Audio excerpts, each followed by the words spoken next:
युग प्रधान आचार्य सम पन्यास प्रवर श्री चंद्रशेखर विजय जी महाराजा के पट्टा अलंकार शिष्य आचार्य भगवंत श्री मलय कीर्ति सूरीश्वर जी महाराजा श्री धन्ना शाली भद्र ट्रस्ट आयोजित SCJ जैन स्कूल तपोवन विद्यालय प्रस्तुत करते हैं जैनों की पर्व दिवाली।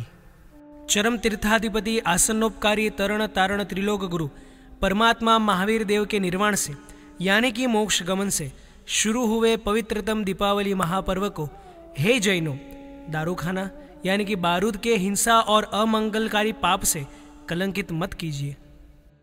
दीपावली यानी प्रभु महावीर का निर्वाण दिन। आसोवद अमावस्या की रात थी। प्रभु वीर का निर्वाण हुआ। तब देवों के आवागमन से आकाश प्रकाशित हुआ तथा प्रभु वीर की याद में घर घर में दीप प्रगटाए गए। प्रभु वीर साक्षात भाव दीपक थे। प्रभु की याद में द्रव्य दीपक प्रज्वलित किए गए जिससे दीपावली शब्द प्रसिद्ध हुआ। करुणा सागर प्रभु वीर ने निर्वाण के समय अंत में छठ की तपस्या कर 16 प्रहर यानी कि 48 घंटे तक देशना दी। यह है परमात्मा महावीर देव का निर्वाण तप। घर घर में छोटे बड़े सभी दीपावली का छठ तप करें, जिससे लाख को करोड़ से गुणाकार करे उतने छठ करने का लाभ प्राप्त होता है। कौन यह तप नहीं करेगा। यह रही उसकी पंक्तियां। लख कोड़ी छठ फल करी कल्याणक करो एह।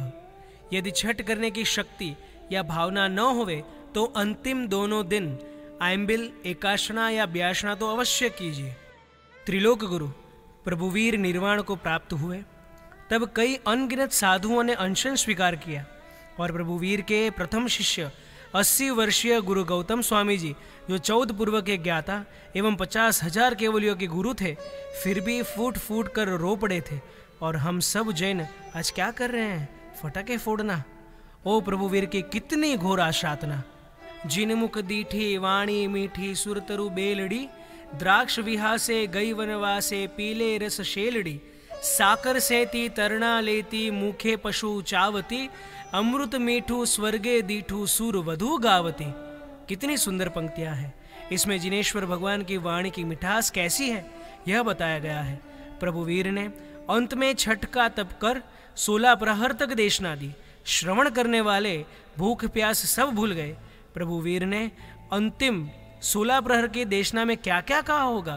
प्रभु वीर ने अपने संग की, अपनी और भविष्य की ढेर सारी बातें कही।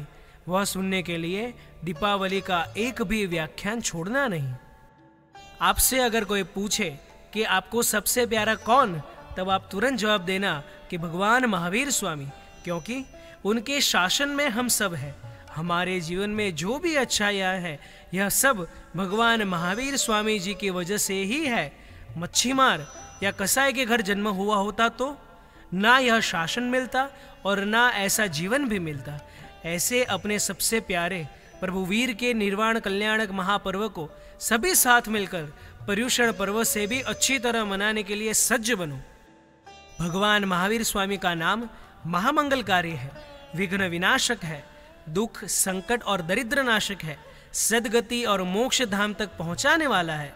दीपावली के अवसर पर यहाँ बताई 20-20 माला का जाप अवश्य करें। श्री महावीर स्वामी सर्वज्ञाय नमः, मध्य रात्रि पश्चात श्री महावीर स्वामी पारंगताय नमः और सुबह श्री गौतम स्वामी सर्वज्ञाय नमः। फिर से मैं रिपीट करता हूँ, श्री महावीर स्वामी सर्वज्ञाय नमः, मध्य रात्रि पश्चात श्री महावीर स्वामी पारंगताय नमः और सुबह श्री गौतम स्वामी सर्वज्ञाय नमः। बाद में श्री महावीर स्वामी ने नमः इस पद की कम से कम एक माला नित्य गिननी। जीवन में मंगल ही मंगल हो जाएगा। कितना भयानक पाप। आइए सुनते हैं यह बारूद से कितना भयानक पाप लगता है। बारूद के साथ कागज जलने से ज्ञान की घोर आशातना होती है। उससे तीव्र कक्षा का कर्म बंध होता है। कर्म का तत्वज्ञान कहता है कि अनेक भवों तक बुद्धि की मंदता प्राप्त होगी। दिमाग के विविध प्रकार के रोग होंगे। कई भवों में पागल जैसे होंगे, कई भवों में अंधे बहरे बोबड़े होंगे। क्या यह मंजूर है? यदि नहीं तो आज से हमेशा के लिए फटाके यानी कि बारूद पर तिलांजलि दे दे। कुछ फटाकों पर लक्ष्मी देवी के फोटो छपते हैं। वे जलने से या जलकर चूर चूर होने से लक्ष्मी देवी का घोर अपमान होता है। यह अपमान शायद आपको इसी भव में एकाएक निर्धन बना दे तो कोई आश्चर्य की बात नहीं है, क्योंकि आनंद के साथ किए गए तीव्रतम कक्षा के पाप इसी भव में अपना पर्चा दे सकते हैं। दूसरे अनेक भवों तक निर्धनता का कलंक प्राप्त हो सकता है। फटाकों यानी के बारूद के साथ अक्षर और कागजों के जलने से सरस्वती देवी का भी घोर अपमान होता है। और यह कैसी क्रूरता है? फटाके यानी बारूद फोड़ने से चींटी आदि छोटे छोटे जीव जलकर मर जाते हैं। फटाकों यानी कि बारूद से हुए धुएं से आकाश में रहे छोटे छोटे सैकड़ों जीव भी मर जाते हैं। फटाकों की आवाज से कबूतर आदि पक्षी भयभीत हो जाते हैं और निरंतर भय से कांपते रहते हैं। भय से पक्षियों की पांख ऊपर होते ही घोंसले में रहे अंडे नीचे गिर जाते हैं, और यदि भयभीत होकर उड़ने की कोशिश करे तो रात में न दिखने की वजह से नीचे गिर जाते हैं और कुत्ते या बिल्ली उन्हें मारकर खा जाते हैं। यह है फटाकों की हिंसकता। इसमें यदि किसी को खुशी हो तो वह मनुष्य या मानव कैसे कहलाए? जिस पाप में मजा उस पाप की सजा। भाई फटाके क्यों फोड़ते हो? बहुत बहुत मजा आता है इसलिए। भाई फटाके आप फोड़ते नहीं तो देखने क्यों खड़े हो? बहुत मजा आता है इसलिए। ओह, मुझे पता है कि आपने आत्मा और कर्म का तत्वज्ञान पढ़ा नहीं है। इन पापों की खुशी का परिणाम कैसा है, क्या यह आपको मालूम है? कर्म का तत्वज्ञान कहता है कि अनेक भवों तक अग्नि, शस्त्र आदि से आपकी मौत होगी। माता पिता आदि स्वजनों का वियोग होगा। अति दुख से मानसिक पीड़ा होगी। तब आश्वासन देने वाला भी कोई नहीं मिलेगा। गरीब भिखारी जैसे कुलों में जन्म होगा। चारों तरफ से धिक्कार और अपयश मिलेगा। सारे शरीर में अनेक प्रकार के रोग होंगे। नरक वगैरह दुर्गतियों में भटकना पड़ेगा। आज का विज्ञान कहता है फटाकों की आवाज से कर्णपटल को नुकसान होता है। फटाकों की आवाज से छोटे छोटे बच्चे डर जाते हैं। उससे अनेक दिल कमजोर पड़ जाते हैं, जिससे भविष्य में हार्ट अटैक की संभावना बढ़ जाती है। और आज से हम संकल्प करते हैं कि कभी भी फटाके नहीं फोड़ेंगे। कोई फोड़ रहा होगा तो उसे देखेंगे नहीं। फटाके कभी बेचेंगे नहीं। विवाह आदि अवसरों पर फटाकों को तिलांजलि देंगे। महोपाध्याय यशोविजय जी महाराज के सज्जाए की ये कड़िया सुनते हैं। पापस्थानक पहलू कयू रे हिंसा नामे दुरंत, मारे जे जग जीवने रे ते लहे मरण अनंत रे, होय विपाके 10 गणु रे एक बार कियु कर्म, शत सहस कोड़ी गमे रे तीव्र भावना मर्म रे। कर्म का ऐसा नियम है कि जो पाप कर्म किया जाता है उसका 10 गुना भुगतना पड़ता है, परंतु यदि उसमें खुशी हो तो पाप कर्म 100, 1000, करोड़ गुना भी हो जाता है। एक बालक ने कोठिंबड़ के फल की अखंड छाल उतारी। उसमें उसे बहुत आनंद हुआ। जब इस कर्म का टाइम बॉम्ब फूटा तो उसके एक भव में उसके शरीर की चमड़ी उतर गई। तो फटाके और उसके पापों का परिणाम कैसा हो सकता है, यह सोच लीजिए। आपके उपकारी पिताश्री या दादा के मृत्यु दिवस पर क्या आप फटाके फोड़कर और मिठाई फरसाण वगैरह खाकर आनंद करते हैं? तो प्रभु वीर तो दादा के भी दादा है, अपने अनंत उपकारी है। उनका निर्वाण दिन फटाके फोड़कर और आनंद प्रमोद करके क्या मनाया जा सकता है? जैनों, अपने जैनत्व को जगाओ।